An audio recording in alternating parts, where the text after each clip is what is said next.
네, 오늘 우리가 함께 보실 하나님의 말씀은 요한복음 7장 53절부터 8장 11절까지의 말씀입니다. 이 말씀 가지고 이후의 삶이라는 제목으로 함께 말씀의 인사를 나눕니다. 여기서 우리가 새길 말씀은 8장 7절 말씀입니다. 그들이 묻기를 맞이 아니하는지라 이에 일어나 이르시되 너희 중에 죄 없는 자가 먼저 돌로 치라 하시고, 말씀을 우리가 새기면서 이후의 삶이라는 제목으로 말씀의 인사를 나누겠습니다. 오늘 요한복음 이 8장 초반에 등장하는 가늠하다 잡혀온 이 여인에 관한 내용이 아마 정말 많은 분들이 익숙하게 생각하실 거예요. 요한복음은 특별히 이렇게 많이 익숙한 부분이 많은 부분이거든요. 근데 그 성경에 우리 아마 가지고 계신 성경책의 각 줄을 보시게 되면 저희가 오늘 7장 53절부터 읽었잖아요. 아마 그 시작 부분에 클라마가 있고 11절에 클라마가 딱 있을 거예요. 그리고 나서 밑에 이렇게 각 줄 후스노트를 달아놨을 거예요. 어떤 필사본에는 없습니다 라고 기록이 되어 있어요. 이 이야기는 무슨 이야기냐면 요한복음의 성경의 기록들을 열심히 사람들이 기록해서 같이 막 나눠 봤거든요.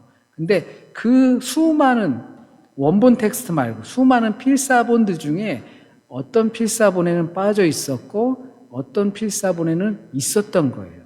그래서 어떤 그룹에서는 이 내용을 몰랐고 이 어떤 그룹에서는 이 내용을 알고 있었다라는 이야기가 됩니다. 그래서 그 필사본을 읽고 들었던 사람들은 이 내용을 알고 있는 것을 전제로 해요. 그런데 이 본문의 내용은 타종교인들까지도 잘 알고 있어요. 카테고리가 어떤 카테고리냐면 용서라는 카테고리 안에서 이 가늠하다 잡힌 여인의 이야기를 꼭 합니다. 야, 예수님께서는 이렇게 용서를 했는데 너는 뭐냐? 이런 쪽으로 주로 사용이 되죠. 야, 예수님께서는 자신도 정죄하지 않으셨는데 너는 뭐냐? 이럴 때 사용하는 좀 껄끄러운 본문이기도 해요. 그런데 이 본문이 아니더라도 성경 속에선 우리한테 사랑이 없다라고 하는 것을 알려주는 껄끄러운 부분이 이거 말고도 많아요. 그러니까 이것 때문에 이 본문 불편한데? 라고 생각할 필요가 없어요. 성경 자체는 우리에게 사랑 없어 너네 라는 것을 다 알려주는 게 껄끄럽기 때문이죠. 그런데 이 본문에서 핵심적으로 조금 볼 부분들이 있어요. 우리가 다 알고 있는 부분도 있지만 이제 7장 본문에서 예수께서 초막절 끝 무렵에 거기에서 이제 나는 생명의 물이다, 생수의 강이다 라고 말씀을 하셨잖아요. 그런데 바리새인들과 이 좀 서기관들, 유명한 사람들이 예수를 어떻게 해요? 잡으려다가 못 잡았어요. 그러니까 사람들이 모여서 저런 무식한 놈들, 니네가 성경을 모르니까 못 잡은 거야. 그리고 그 사람, 예수를 따라다니는 사람들은 율법을 모르니까 무식해서 따라다니는 거야. 이 무식한 놈들 하면서 오늘 본문이 등장하는 거예요. 잘 봐라는 거죠. 잘 봐. 우리가 예수를 올감해서 고소할 것을 찾는 걸 잘 봐. 라고 하는 거예요. 그래서 이 가늠한 여인을 잡아오게 되었어요. 이제 우리가 하는 거 잘 봐. 율법을 아는 사람들이 이렇게 행동하는 거야. 그리고 어떻게 함정에 빠뜨려서 어떻게 올감해서 잡아내는지 잘 보란 말이야. 그래서 그가 했던 말들, 예수께서 하셨던 말씀과 사상들이 어떻게 배치돼서 그 사람이 얼마나 나쁜 사람인지 보여줄게. 그리고 그 사람이 어떻게 로마법을 무시하는지 보여줄게. 그 사람이 어떻게 하나님의 율법을 무시하는지 보여줄게. 그래서 돌로 칠까 말까를 물어보았습니다. 돌로 치면 로마법도 어기는 거고 사랑의 법을 어기는 거죠. 또 그렇지 않으면 모세의 법을 어기는 거예요. 소위 진퇴양난이라는 이러지도 저러지도 못하는 상황을 만들겠다 호언장담했어요. 그런데 이 사람들은 주님을 쉽게 본 거죠. 갈릴리 사람, 촌놈, 따라다니는 사람들 다 무식한 놈들, 어부, 율법을 뭘 알겠어. 그래서 가늠한 여인을 데려왔는데 율법대로 정확히 진행된 사건이 아니었어요. 신명기 19장 15절의 말씀은 누군가를 재판할 때 한 사람의 증인으로 재판하면 안 돼. 두세 사람이 그 사람을 정죄할 때 재판해야 돼. 증인들이 그렇게 있어야 돼. 그리고 레위기 20장 10절의 말씀에는 간음했지? 남자 여자 다 데리고 와. 다 데리고 와서 둘 다 돌로 쳐야 돼. 이렇게 말씀을 하고 있어요. 사형과 관련된 것이기 때문에 신중해야 한다는 거죠. 확실한 증인이 있어야 되고 그 동일한 범죄자를 공평하게 다루어야 했어요. 그런데 매우 불공정한 법의 진행이 이루어진 거죠. 세부적인 사항들을 모를 거라고 생각했던 거예요. 요 정도는 모르겠지. 여자만 데리고 와도 요 남자까지 데려와야 된다는 얘기는 모르겠지. 여러 사람의 증인이 있어야 된다는 건 모르겠지. 라고 예수를 얕본 거죠. 사자도 토끼를 잡을 땐 최선을 다한다고 합니다. 그게 마지막 양식인 것처럼 최선을 다하는 거죠. 어떻게 보면 매우 중요한 부분이에요. 어느 순간에도 어떠한 상대라도 어떠한 대상이라도 내가 생각할 때 쉬운 상대이고 연약한 상대이고 그렇다 하더라도 쉽게 생각하거나 얕보거나 경솔하게 대하면 안 되는 거예요. 그러면 도리어 당하게 되어 있어요. 그리고 주님께서는 땅에다가 손가락으로 글씨를 쓰셨어요. 무엇을 쓰셨을까? 아마도 학자들은 이 율법 중 신명기와 레위기 두세 사람의 증인이 있어야 된다. 그리고 남자도 같이 데리고 와야 한다는 거. 왜 너희는 여자만 데리고 왔냐라는 거. 이런 것들을 쓰시지 않았을까라고 추측하기도 합니다. 또 다른 출애굽기 31장 18절의 말씀에는 모세에게 하나님께서 돌판을 주실 때 거기선 하나님의 손가락으로 쓰셨다라고 기록을 해요. 그렇기 때문에 예수께서 이것을 상기시켜 율법을 땅에다가 쓰신 것이 아니겠느냐. 곧 말씀의 주체가 누구다? 바로 나다. 너희들이 해석 권한이 없다라는 것을 보여주신 것이라고 말씀하기도 합니다. 또 예레미야 17장 13절에는 주님을 버리는 자는 흙에 기록될 것이다 라고 예레미야 선지자가 예언하시는데 그것을 그 자들의 이름을 또 쓴 것이 아니겠느냐라고 해석하는 자들도 있습니다. 예수께서 이 말씀을 인용하신 것일 수도 있겠구나. 그들의 죄가 드러나자 양심의 가책을 느껴서 하나씩 자리를 떠났다라는 것을 이야기해 줍니다. 이것이 전체적으로 예수께서 그 말씀 자체다라는 것을 우리는 이해할 수 있어야 합니다. 또 다른 가능성은 땅에다가 허리를 굽혀 글씨를 쓰는 것, 타이핑 치는 것도 아니고 말하는 것도 아니고 그 전엔 말씀을 하셨거든요. 그런데 굳이 땅에 허리를 굽혀 이 기록하는 것은 적용할 부분으로 본다면 시간을 버는 것이라고 볼 수가 있어요.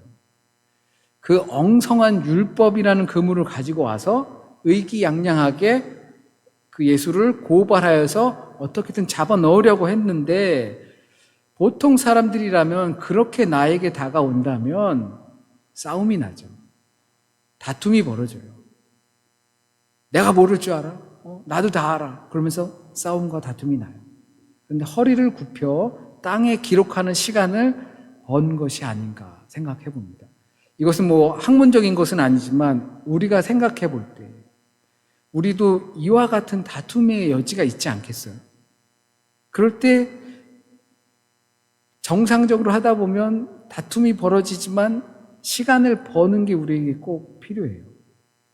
누군가가 나를 공격한다? 또는 빈정상한 말들을 한다? 표정을 갖는다? 그렇다면 바로 대응하지 않아야 돼요. 그리고 그러기 위해선 나만의 그 대응하지 않는 시간을 생각의 시간을 벌 방법이 필요한 거예요.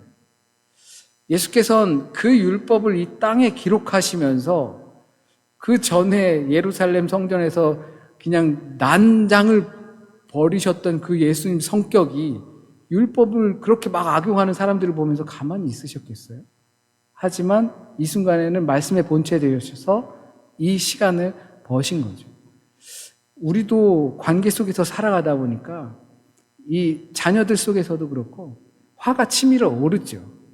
누군가를 만날 때도, 운전할 때도 화가 치밀어 오르죠. 그런데 시간을 버는 방법, 나만이 벌 수 있는 방법, 바로 다툼으로 들어가지 않고 이해의 관계를 거쳐서 그 소통으로 들어갈 수 있는 방법이 나에게 꼭 필요하다는 거예요. 같이 사는 사람들일수록 더욱 그래요. 이 간음이나 매춘 이 관련돼서 우린 사회학적으로 다룰 수도 있겠지만 신앙적으로 다루겠습니다. 이러한 문제를 가지고 있으면서 주님께서는 죄 있는 자가 먼저 돌로 쳐라 라고 하셨어요. 당연히 돌로 처단되어야 할 죄였어요. 함정이고 공정하지 못한 과정이었지만 마땅히 법적으로 처벌을 받아야 하는 여자였어요. 그래서 충분히 평가할 수 있는 일이에요. 너 잘못했다. 그래서 주님께서는 죄 있는 자가 먼저 돌로 치라고 평가하셨어요. 우호타이를 내리신 거죠. 그런데 명백히 따지면 이거는 법 집행이에요. 그죠? 유대인들 사이 안에서 법을 집행하고 있는 거예요. 절차상 하자가 있고 이것이 불공정한 것들일 수 있지만 하지만 법 집행이에요. 절차대로 제대로 밟으라고 말할 수 있겠죠. 그런데 우리가 오해할 수 있는 죄 있는 자가 먼저 돌로 쳐라 라고 하는 말을 오해할 수 있는 게 집행하는 사람들이 깨끗해야 된다 라고 오해할 수 있어요. 재판관들이 깨끗해야 돼. 흠이 없어야 돼. 그래야지 돌로 치지. 그리고 심지어 사형인데. 재판관들이 음주운전도 하면 안 돼. 재판관들이 신호등을 막 건너서도, 불법으로 건너서도 안 돼. 노상방뇨를 해서도 안 돼. 그리고 여타, 기타 등등 법으로 허락하지 않는 것들을 해서는 안 돼. 라는 식으로 이해할 수 있는 거예요. 야, 너도 지저분하면서 겨 묻은 개가 못 묻은 개에 나무란다고 그러면 쓰겠니? 예수 믿는 사람이 예수님도 이렇게 안 했는데 이런 것으로 오해할 수 있다는 겁니다. 내가 정직해야 하고 깨끗해야 어떤 문제를 지적할 수 있다는 이야기로 들려지면 안 됩니다. 그러니까 죄를 묻지 말자. 죄를 물지 말자라는 것도 아니에요. 우리 모두 죄인이니까 서로의 잘못들을 용인하면서 살자. 다 겨 묻은 개, 똥 묻은 개야. 이해하자. 정죄하려면 너희가 율법을 잘 지켜. 완벽하게 지켜. 그 다음에 정죄하는 거야. 라는 것이 아니에요. 그렇게 오해할 수 있거든요. 물론 말씀은 우리에게 서로 간에 심판하지 말라고 가르쳐요. 심판은 하나님의 주권이기 때문에 그렇습니다. 너희들끼리 심판할 수 없어 라는 거죠. 하지만 율법이나 사회법에서도 질서를 지키기 위해선 필요한 부분들이 꼭 있습니다.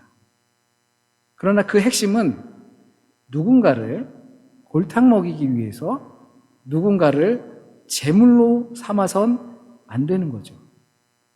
법이라는 것이 이랬다 저랬다 해서도 안 되겠지만 법이라는 것에 진정성이 있느냐 없느냐 따지는 것도 어렵겠지만 적어도 우리가 믿는 자로서 살아갈 때 그 의도는 중요하게 생각해야 합니다. 저 사람을 살리려는 것인지 내가 살기 위해서 저 사람을 죽이려는 것인지 골탕 먹이기 위해서 별 볼 일 없는 사람 하나 제물로 이렇게 써먹는 것은 아닌지 하나님의 법이 적용되는 부분에 있어서 그 중심에 가장 우선되어야 하는데 그러지 못했다라는 것입니다. 그렇게 중심을 잃은 이들이 예수를 잡을 목적만 있었지 하나님의 평화가 그 자리에 있기를 바라는 것은 없었어요. 예수를 잡아서 어떻게든 고발할 그 욕심이 지나치다 보니까 헐거운 율법이라는 그물을 가지고 왔고 그리고 자기들이 생각할 때 만만한 사람을 상대로 제물로 바쳐서 골탕을 먹이려는 불의한 의도를 가지고 있었던 겁니다. 그래서 오히려 법적으로 그리고 인간적으로 망신만 당했어요.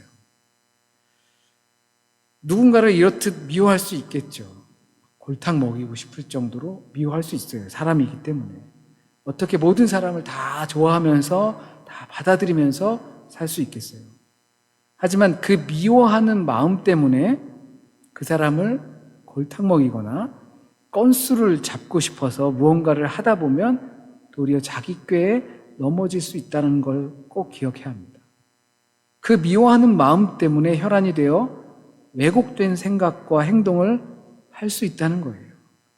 그 미워하는 마음 때문에 하나님께서 우리에게 주신 법의 의도를 남용할 수 있어요. 그 미워하는 마음 때문에 내 안에 있는 들보는 보지 못하고 저 사람의 티끌만 눈에 빠져라 보게 됩니다. 미워하는 마음 때문에 애꿎은 사람들이 상처를 받을 수도 있어요. 죄 있는 자가 먼저 돌로 치라고 하신 말씀은 너 먼저 깨끗해야 한다라는 말이 아닙니다. 너도 깨끗하지 못하니까 그냥 용서하면서 살아라 라는 말씀도 아닙니다. 베드로가 주님께 얼마나 용서해야 합니까? 라고 물었을 때 주님께서 70번씩 7번도 하라고 하셨습니다. 490번을 하면 되는 겁니까? 이 완벽이라는 수 때문에 완벽에 완벽을 더해서 끝이 없는 용서를 하라는 말씀이죠. 무조건 용서하라는 말씀이죠. 하지만 그 말은 우리는 용서할 수 있는 주체가 아니다라는 뜻이에요. 용서는 너희가 할 수 있는 게 아니다. 내가 한다. 용서? 만약에라도 할 수 있으면 하세요. 사실 그게 나한테 편해요. 누군가를 용서하고 싶은 마음이 있는데 용서하면 내가 편해요. 용서하지 못하고 억울한 마음 가지고 살아가는 사람들이 모인 곳이 있어요. 감옥이에요. 거기 있는 사람들은 여러 가지 사연을 가지고 다 자기는 억울하다고 이야기를 하죠. 죄는 있지만 완벽히 다 내 죄는 아니야. 나는 억울해 라고 합니다. 감옥에 살고 싶지 않으면 용서를 하시면 사실 편해요. 그런데 그건 저 사람이 잘못했다라는 판단이기도 해요. 직접 이렇게 소통하지 않고 내가 저 사람을 차라리 용서해야지. 내가 편하니까. 내 속이 편하니까. 잊고 살아야지. 그 말 뜻은 나는 저 사람을 용서했어? 그리고 저 사람이 잘못한 거야. 이미 우리에게 심판이 들어간 거죠. 내가 미안해가 아니라 너의 잘못을 내가 용서할게 라는 거예요. 그게 아니더라도 용서하실 수 있으면 하면 좋겠어요. 이유는 그래야 내가 속이 편하니까. 신경 끄는 거죠. 하지만 이건 주님께서 말씀하시는 용서가 분명 아니에요. 주님께서는 나도 너를 정죄하지 않겠다 하셨습니다. 그 여인과 주님만 남았어요. 주님도 죄가 있어서 정죄하지 못한다가 아니라 심판하실 수 있는 분이지만 심판의 주권자이시지만 주님도 그 여인을 심판하지 않으셨습니다. 그렇다고 명백한 죄에 대해서 묵인하자라고 하신 건 아니에요. 죄를 짓지 말아라라고 말씀하셨기 때문이에요. 분명히 죄이고 그것에 대한 평가를 받아야 하고 그 부분을 회개해야 하고 하지만 나도 너를 그 죄를 묻지 않겠다. 왜냐하면 주님께서는 그 죄를 다 가지고 십자가로 가셨기 때문이에요. 중요한 것은 그 죄인을 살리고 또 새 삶을 살게 하는 것이 어디에 있느냐라는 거예요. 내가 일방적으로 용서하고 나는 저 사람에 대해서 죄인이라는 낙인을 찍어버리고 심판이라는 권한도 없으면서 그 사람을 그렇게 심판하고 용서하고 북치고 장구치고 혼자 다 하면서 과연 그 사람의 새 생명을 줄 수 있는 힘이 어디서 나오는지를 우리가 생각해야 하는 거예요. 우리가 하는 용서가 아닙니다. 그건 나조차고 하는 겁니다. 주님은 그것을 가지고 십자가로 가셨어요. 모든 인류의 죄를 가지고 십자가로 가신 거예요. 그리고 그 모든 죄를 가지고 제물로 본인이 바쳐지신 거예요. 나보다 약한 사람, 만만한 사람, 쉽게 볼 수 있는 대상을 내 미운 마음을 어떻게든 털어보기 위해서 그 사람을 제물로 삼는 그런 것이 아니라 자기가 지고 가셨어요.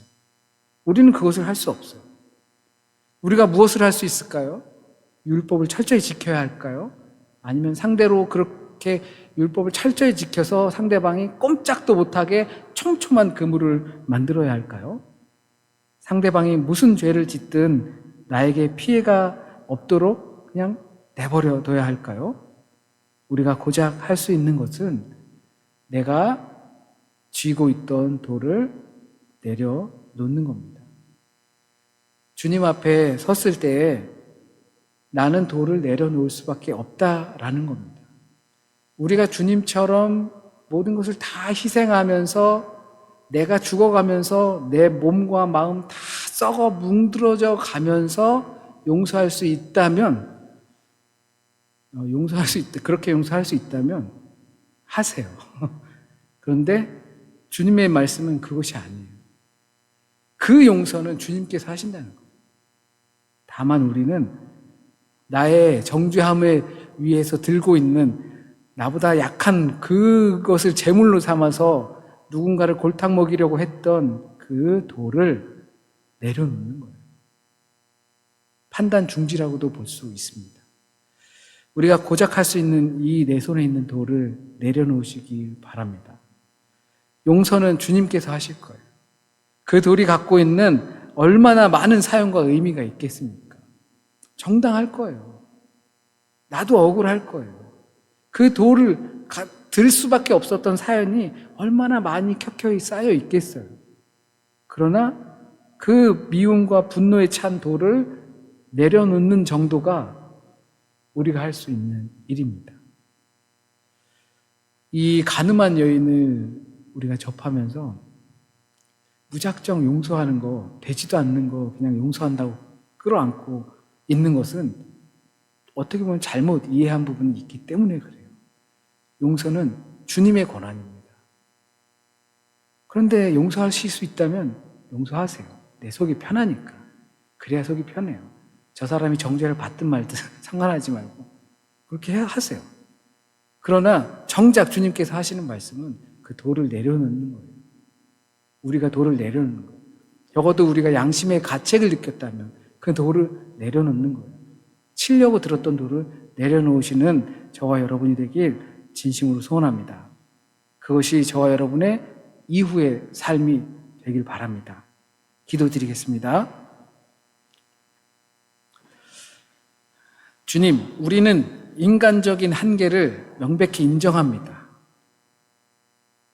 주님께서 우리와 함께 하셔도 우리가 인간이라는 범위 안에 있으므로 하지 못하는 것이 있음을 고백합니다.